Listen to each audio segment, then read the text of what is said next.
আর কাঁচের বাড়ি এই ভাব করে আমার বাড়ি মারেছে। আর আমি ছিটকে দেখছি সামনে খাম্বা আছে, খাম্বার সাথে বেঁধে গেছে। আমি এরকম গাড়ি করে দেখলাম, কিন্তু খুব জোরের সাথে গাড়ি ছেড়ে চলে গেল। আমরা যাতে বাঁচতে পারি, আমরাও তো মানুষ।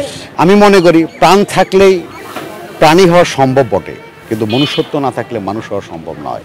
ওই মসজিদের লোকজন যে ইনাম, সাইদুল হাজি, মোশারেক, মুবারক আরও অন্য অনেক কিছু ছিল।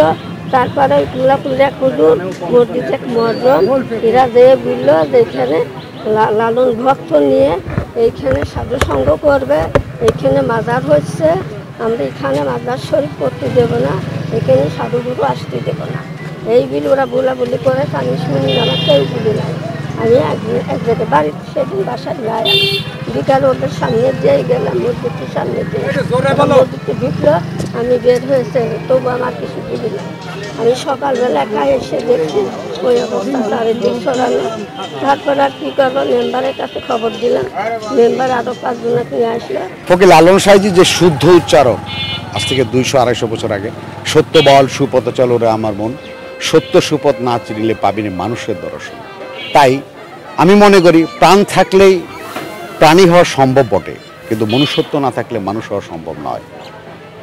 আমরা যেভাবে বাউলদের উপরে অত্যাচার নির্যাতন দেখতে পাচ্ছি, সর্বোপরি কথা হচ্ছে আমাদের মধ্যে প্রেমের অনেক ঘাটতি।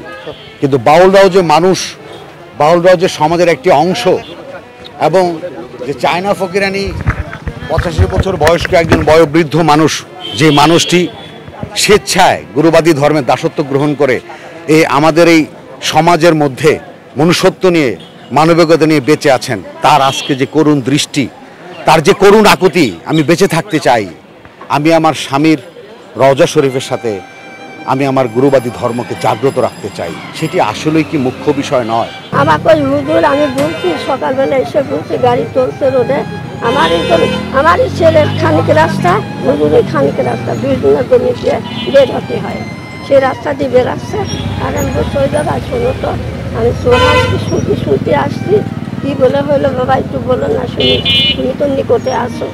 তো ওই হুজুর করলো কি, এরম গাড়ি হচ্ছে, কোন দিক যাবে ঠিক পাচ্ছে না, এরম করতে যে এরম কাজ থাকে না। আমি কতবার একটু কিছু ভুলবার, তো আমি বলছি কার কী হলো, কিছু ভুলবার, তো আমি তো বাড়ি ছিলাম। আমরা মানুষের সঙ্গে দাঁড়াই বা বিভেদ সৃষ্টি করি, এই ধরনের মানুষ তো সাধু বাউলরা কেউ না। তাই হয়তো বা অতি সহজেই আসি আমাদের উপরে অত্যাচার বা ভাঙচুর বা এগুলো হয়, এগুলো অতি সহজেই হয়। আমরা যাতে বাঁচতে পারি, আমরাও তো মানুষ। আমাদের নামে অনেক প্রত্যক্ষ কথা বলা, অনেকভাবে বলা, দোকানপাটে বলা, এই যে মানসিক একটা অত্যাচার আমরা কিন্তু প্রায় দৈনন্দিনই হই মানুষের কাছে। আর কাঁচের বাড়ি এই ভাব করে আমার বাড়ি মারেছে। আর আমি ছিটকে দেখছি সামনে খাম্বা আছে, খাম্বার সাথে বেঁধে গেছে। আমি এরকম গাড়ি করে দেখলাম, কিন্তু খুব জোরের সাথে গাড়ি ছেড়ে চলে গেল। আমি যদি সামনে পড়তাম তাহলে আমার তো কোনো খবর ছিল না। আমার গুরুর বল ছিল, তাই আমি খাম্বার সাথে বেঁধে আমি ওই জায়গায় থাকবো, আমার ওই জায়গায় ঘর করে দিতে। আমার স্বামী বলে গেছে, তোমার মরা লাশ থাকলো ওই জায়গায় থাকবে, কোথাও যাবার না। আমার স্বামী মিঠাই আমি করে থাকবো, সে সরকারি দেশে বলে আমি সরকারি তো দিয়ে দিচ্ছি, তোমার তো কোনো ভয় নেই, তুমি এই জায়গায় থাকবে, সাধু সঙ্গ করবা, সাধু গুরু চলবা, এই কথা বলতে আমি সাধু গুরু ভালোবাসি। আমার ওই জায়গায় ঘর হবে, আমার স্বামীর ওই জায়গায় মাজার, আমি মাজার শরীফ। লালন ভক্ত যারা রয়েছে, আপনারা সকলেই জানেন যে কুষ্টিয়া জাতীয়ভাবে এবং আন্তর্জাতিকভাবে এই লালনের জন্যই পরিচিত। লালন ভক্ত যারা রয়েছেন, লালন চর্চা যারা করেন, তাদেরকে সহযোগিতা করা, তাদের নিরাপত্তা নিশ্চিত করা, এটি আমাদের একটা দায়িত্ব, আমরা এটি পালন করে যাচ্ছি। যে ঘটনা আপনি বলেছেন, এই ঘটনার আইনগত তদন্ত সাপেক্ষে ব্যবস্থা গ্রহণ করা হচ্ছে। বর্তমানে যেটি অতি সম্প্রতি একটি ঘটনা আলোচিত হয়েছে, সেই ঘটনার পরিপ্রেক্ষিতে লালন ভক্ত চায়না বেগম উনি আমার কাছে একটি অভিযোগ দায়ের করেছেন আজকে।